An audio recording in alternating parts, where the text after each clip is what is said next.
Next अब एक important हम केस स्टडी डिस्कस करते हैं जो कि रिलेटेड है कंपोनेंट्स ऑफ बैलेंस शीट के साथ। तो पहला क्वेश्चन देखो, share holder fund represent the total amount of capital invested bye share holder in a company plus any retained earnings and other equity components. ठीक है, तो शेयर होल्डर फंड के अंदर जो पैसा शेयर होल्डर ने इन्वेस्ट किया है, साथ के साथ जो रिटेन्ड अर्निंग्स है कंपनीज की, उसे हम इंक्लूड करते हैं शेयर होल्डर फंड के अंदर। It reflects the portion of company asset that belong to shareholder after all liabilities have been settled। तो कंपनी की जो टोटल एसेट्स हैं उसमें से कितना हिस्सा जो है शेयर होल्डर्स को बिलोंग करता है, यानी कि कितना हिस्सा शेयर होल्डर्स का है, उसे रिप्रेजेंट जो है वो करता है। तो क्वेश्चन की बात करें, विच of the following is not a component of share holder fund on a balance sheet. तो इसमें से हमारा कौन सा यहाँ पर कंपोनेंट नहीं होता है शेयर होल्डर फंड का बैलेंस शीट के ऊपर। ऑप्शन ए है शेयर कैपिटल, ऑप्शन बी है reserve and surplus, option C है शेयर एप्लीकेशन पेंडिंग अलॉटमेंट और ऑप्शन डी है लॉन्ग टर्म बॉन्ड। तो फटाफट से इसका आंसर बता दीजिए, इसका आंसर आपको क्या लग रहा है, इसमें से हमारा कौन सा कंपोनेंट नहीं होता है शेयर होल्डर फंड का। तो इसका जो करेक्ट आंसर है वो है option D long term burning, क्योंकि ये हिस्सा होता है हमारा लाइबिलिटीज का। बाकी ये तीन इंपॉर्टेंट हिस्से होते हैं शेयर होल्डर फंड के। पहला होता है शेयर कैपिटल। शेयर कैपिटल क्या होता है, तो नॉर्मली देखो कंपनी कंपनी अपने शेयर्स को इश्यू करके जो भी फंड रेज करती है उसे हम शेयर कैपिटल जो है वो कहते हैं। सिंपल भाषा में कहूं तो शेयर होल्डर्स ने, ऑनर्स ने जितना भी पैसा कंपनी के शेयर्स में इन्वेस्ट किया होता है वो शेयर कैपिटल जो है वो कहलाता है। ठीक है, जैसे एग्जाम्पल की आप मान के चले कंपनी ने यहाँ पर 10,000 शेयर्स इशू किए थे, एक का प्राइस 10 रुपए है, तो शेयर होल्डर्स ने इनको परचेज किया और टोटल 1 लाख रुपए जो है वो कंपनी के पास आए, तो इसे हम शेयर कैपिटल जो है वो कहेंगे और ये ऑनर्स का ही पैसा होता है। उसके बाद रिजर्व एंड सरप्लस। ठीक है, रिजर्व एंड सरप्लस क्या होता है, तो नॉर्मली देखो जब कंपनी काम करती है और प्रॉफिट कमाती है तो प्रॉफिट का कुछ हिस्सा जो है वो शेयर होल्डर्स को डिविडेंड फॉर्म में जो है डिस्ट्रीब्यूट कर देती है। ठीक है, और कुछ हिस्सा जो है वो अपने पास रिजर्व करके जो है वो रख लेते हैं ताकि उसको वो फ्यूचर में जो है किसी इमरजेंसी सिचुएशन के अंदर या फिर बिजनेस को एक्सपैंड करने के लिए जो है वो यूज कर सके। तो ये जो रिटेन्ड अर्निंग्स होती है जो कंपनी ने अपने पास रिजर्व करके रख ले, इसी को हम रिजर्व एंड सरप्लस कहते हैं। अब क्योंकि देखो कंपनी जो भी प्रॉफिट कमाएगी वो सारा का सारा शेयर होल्डर्स का ही होगा, तो ये रिजर्व एंड सरप्लस के ऊपर राइट भी किसका होता है, शेयर होल्डर्स का ही होता है, यानी कि ये पैसा भी शेयर होल्डर्स का ही होता है। उसके बाद शेयर एप्लीकेशन पेंडिंग अलॉटमेंट, इसमें क्या होता है, तो कई बार क्या होता है कि कंपनी अपने शेयर्स को इश्यू कर देती है। ठीक है, लोग यहाँ पर अप्लाई करते हैं, यानी कि शेयर होल्डर शेयर को परचेज करने के लिए अप्लाई करते हैं, जिसके लिए वो एप्लीकेशन मनी भी जो है वो पे कर देते हैं। पर कंपनी क्या करती है, अभी तक उसने यहाँ पर शेयर्स को अलॉट नहीं किया और फाइनेंशियल ईयर खत्म हो गया है, तो उस केस में जो वो एप्लीकेशन का पैसा होता है शेयर होल्डर्स का, उसे कंपनी यहाँ पर शेयर एप्लीकेशन पेंडिंग अलॉटमेंट में जो है वो शो करती है। अब ये भी पैसा हमारा शेयर होल्डर्स का ही होता है, क्योंकि अगले साल उनको शेयर्स मिल जाएंगे जिससे वो हमारे शेयर होल्डर जो है वो बन जाएंगे। तो ये तीन इंपॉर्टेंट कंपोनेंट होते हैं शेयर होल्डर फंड की। नेक्स्ट क्वेश्चन की बात करें, लाइबिलिटीज आर फाइनेंशियल ऑब्लिगेशन और डेट दैट कंपनी और individual owes to other, which of these are type of liability. Liability का मतलब क्या है, कोई भी फाइनेंशियल ऑब्लिगेशन या फिर डेट जो कि कंपनी को पे करना है किसी दूसरे पर्सन को, यानी कि ओनर के अलावा किसी दूसरे पर्सन को। तो इसमें से कौन सी हमारी यहाँ पर टाइप की लाइबिलिटी होती है, पहला है current liabilities, non current liabilities, share capital liabilities या फिर बोथ ए एंड बी। तो यहाँ पर मुझे चैट बॉक्स में आंसर करके बता दें इसमें से कौन सी हमारे यहाँ पर टाइप है लाइबिलिटीज की, फटाफट से चैट बॉक्स में बता दें। Current liabilities, non current liabilities, share capital liabilities या फिर बोथ ए एंड बी, क्या होगा इसका करेक्ट आंसर, क्या होगा इसका करेक्ट आंसर, फटाफट से चैट बॉक्स में बता दें क्या होगा इसका करेक्ट आंसर। तो इसका जो करेक्ट आंसर है वो है both A and B is a correct answer, यानी कि जो कंपनी की जितनी भी लाइबिलिटीज होती हैं उसको हम दो कैटेगरीज में डिवाइड कर सकते हैं, एक होती है करंट लाइबिलिटी और एक होती है हमारी नॉन करंट लाइबिलिटी। अब ये होते क्या है, पहले बात करते हैं करंट लाइबिलिटी की। ठीक है, तो देखो कोई भी ऐसी फाइनेंशियल ऑब्लिगेशन जिसकी पेमेंट कंपनी को 1 साल के अंदर अंदर में ही करनी पड़ती है वो हमारा करंट लाइबिलिटी कहलाता है। यानी सिंपल भाषा में कहूं, कोई भी ऐसी लाइबिलिटी जिसको कंपनी को 1 साल के अंदर में ही सेटल करना होता है वो हमारा करंट लाइबिलिटी कहलाता है। जैसे एग्जांपल के मान के चलो हमारी यहाँ पर एक एक्स कंपनी है, ठीक है, उसने यहाँ पर एबीसी बैंक से एक बैंक लोन लिया है, बैंक लोन लिया है जिसकी पेमेंट उसे 6 महीनों के अंदर में जो है वो करनी है। तो यहाँ पर ये जो लाइबिलिटी कहलाएगी वो हमारा करंट लाइबिलिटी कहलाएगी, क्योंकि इसकी पेमेंट जो है उसे 1 साल के अंदर अंदर में जो है वो करनी है। ठीक है, उसके बाद है non current liability. Non current liability कोई भी ऐसी फाइनेंशियल ऑब्लिगेशन जिसकी पेमेंट कंपनी को 1 साल से ज्यादा टाइम पीरियड में जो है वो करनी है वो नॉन करंट लायबिलिटी कहलाती है। जैसे एग्जाम्पल के मान के चलो एक्स एक्स कंपनी है, उसने एबीसी बैंक से जो है 10 करोड़ रुपए का लोन लिया और इसकी जो रीपेमेंट है उसे यहाँ पर 5 साल के बाद जो है वो करनी, तो इस लाइबिलिटी की जो पेमेंट है वो कंपनी को 1 साल से ज्यादा टाइम पीरियड में करनी है, तो ये हमारा नॉन करंट लाइबिलिटी जो है वो कहलाएगा। ओके, तो ये हमारी दो टाइप की जो है वो लाइबिलिटीज होती है। आई होप आपको ये क्लियर जो है वो हो गया होगा। अगर आपको इसमें किसी भी तरह का डाउट आता है तो आप चैट बॉक्स से मैसेज करके जो है वो पूछ सकते हो। नेक्स्ट क्वेश्चन की बात करें, फाइनेंशियल ऑब्लिगेशन और liability that are generally expected to be paid after a year known as non current liabilities.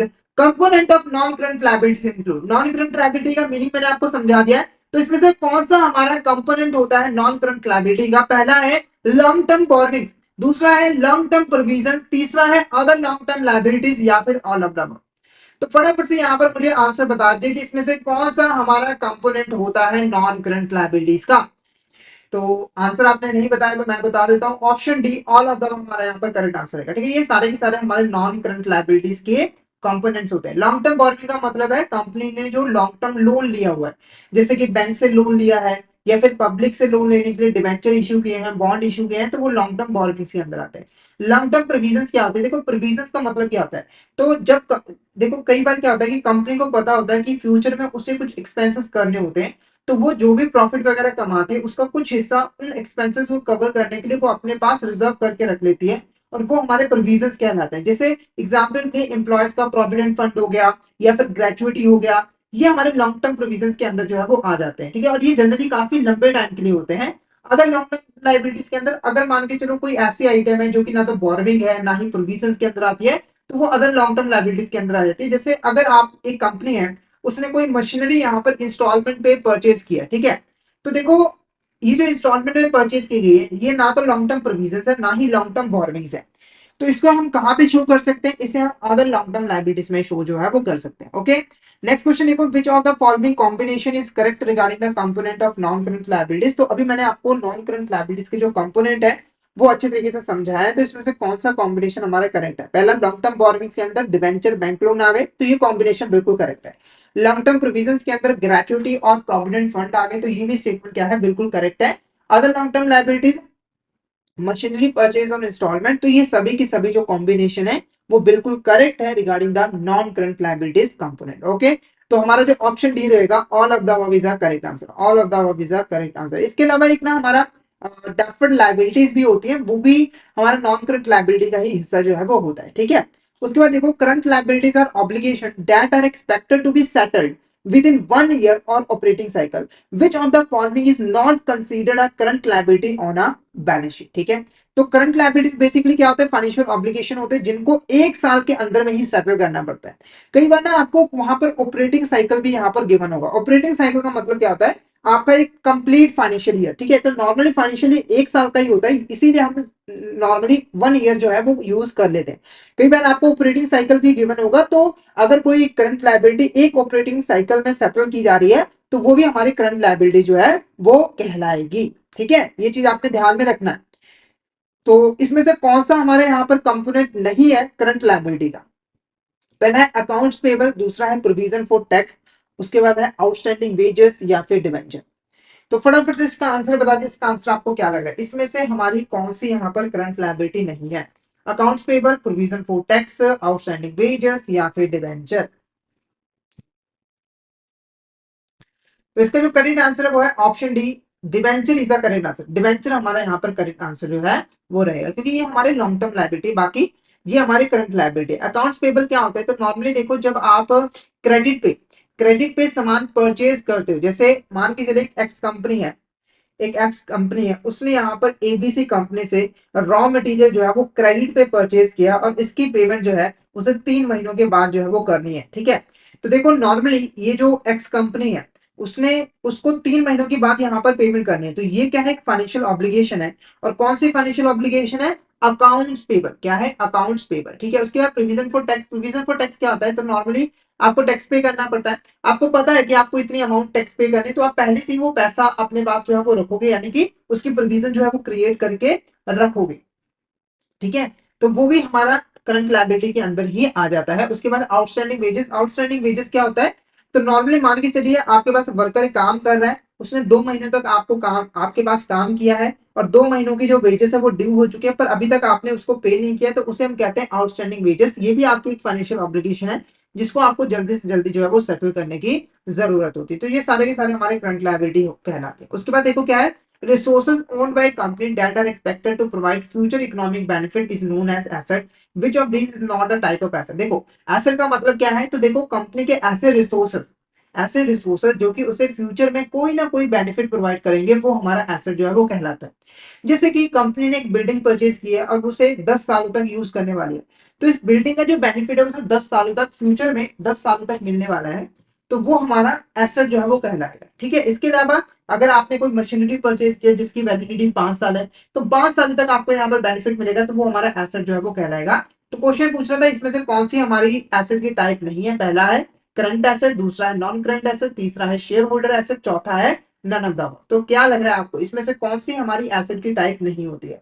Current asset, non current asset, share holder asset या फिर नन ऑफ द अबव? तो क्या होगा इसका करेक्ट आंसर? फटाफट से बताइए इसका करेक्ट आंसर क्या लग रहा है। तो option C shareholder asset हमारे यहाँ पर करेक्ट आंसर रहेगा। ये दो इंपॉर्टेंट टाइप होती है हमारे एसेट की। अगर हम इनका मीनिंग समझे तो पहला देखो क्या है, करंट एसेट।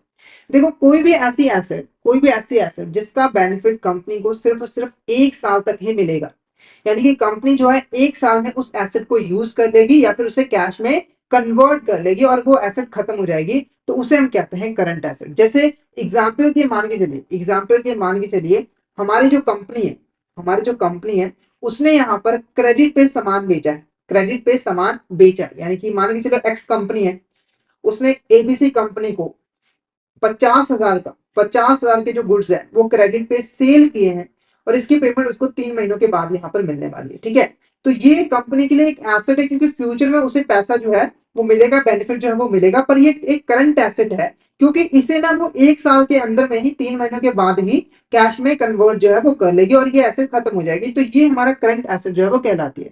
उसके बाद non current asset. Non current asset क्या होती है, देखो कोई भी ऐसी एसेट जिसका बेनिफिट कंपनी को 1 साल से ज्यादा के लिए मिलता है, वो हमारी नॉन करंट एसेट कहलाती है। जैसे कंपनी ने एक बिल्डिंग यहाँ पर जो है वो परचेज की है जिसका बेनिफिट उसको 10 सालों तक मिलने वाला है। ठीक है, तो ये हमारी एक नॉन करंट एसेट कहलाएगी। उसके बाद कंपनी ने एक मशीन यहाँ पर परचेज की है जिसकी वैलिडिटी 5 साल है, यानी कि कंपनी इसको 5 सालों तक सही तरीके से यूज जो है वो कर पाएगी, तो ये भी हमारी एक नॉन करंट एसेट है क्योंकि इसका बेनिफिट 1 साल से ज्यादा के लिए जो है वो मिल रहा है। ठीक है, तो आई होप आपको एसेट की जो टाइप है वो अच्छे तरीके से क्लियर जो है वो हो गई होगी। अगर आपको किसी भी तरह का डाउट है तो आप चैट बॉक्स में मैसेज करके पूछ सकते हो। नेक्स्ट क्वेश्चन की बात करें, non current assets are long term asset that are expected to provide economic benefits for more than 1 year. तो ये ऑलरेडी मैंने आपको समझा दिया, तो इसमें से कौन सी हमारी नॉन करंट एसेट है? पहला है फिक्स एसेट, दूसरा है नॉन करंट इन्वेस्टमेंट, तीसरा है long term loans and advances और चौथा है डेफर्ड टैक्स एसेट। तो फटाफट से यहाँ पर बता दीजिए कि इसमें से कौन सा हमारा कंपोनेंट होता है नॉन करंट एसेट का। फटाफट से चैट बॉक्स में मैसेज करके बता दीजिए इसका करेक्ट आंसर आपको क्या लगता है, क्या होगा इसका करेक्ट आंसर।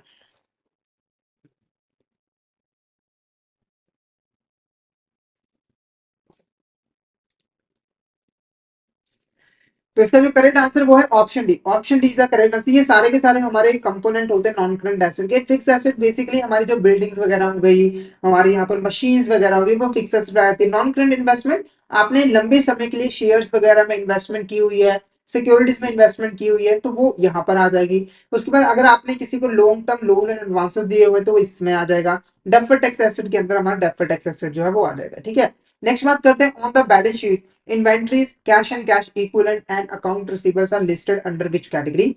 तो अगर हम बात करें बैलेंस शीट की, तो बैलेंस शीट के अंदर जो इन्वेंट्रीज है, कैश एंड कैश इक्विवेलेंट है, अकाउंट रिसीवेबल्स है, वो बैलेंस शीट के अंदर किस कैटेगरी के अंदर आती है? करंट लायबिलिटीज के अंदर, करंट एसेट्स के अंदर, नॉन करंट लायबिलिटीज के अंदर या फिर नॉन करंट एसेट्स के अंदर? तो फटाफट से इसका आंसर बता दीजिए, इसका आंसर आपको क्या लगा? हमारी जो इन्वेंट्रीज है, कैश एंड कैश इक्विवेलेंट्स है, अकाउंट रिसीवेबल्स है, वो किस कैटेगरी के अंदर जो है वो शो की जाती है बैलेंस शीट के अंदर? तो इसका जो करेक्ट आंसर है वो है ऑप्शन बी, करंट एसेट हमारे यहाँ पर करेक्ट आंसर रहेगा। ऑप्शन बी, करंट एसेट हमारे यहाँ पर करेक्ट आंसर जो है वो रहेगा।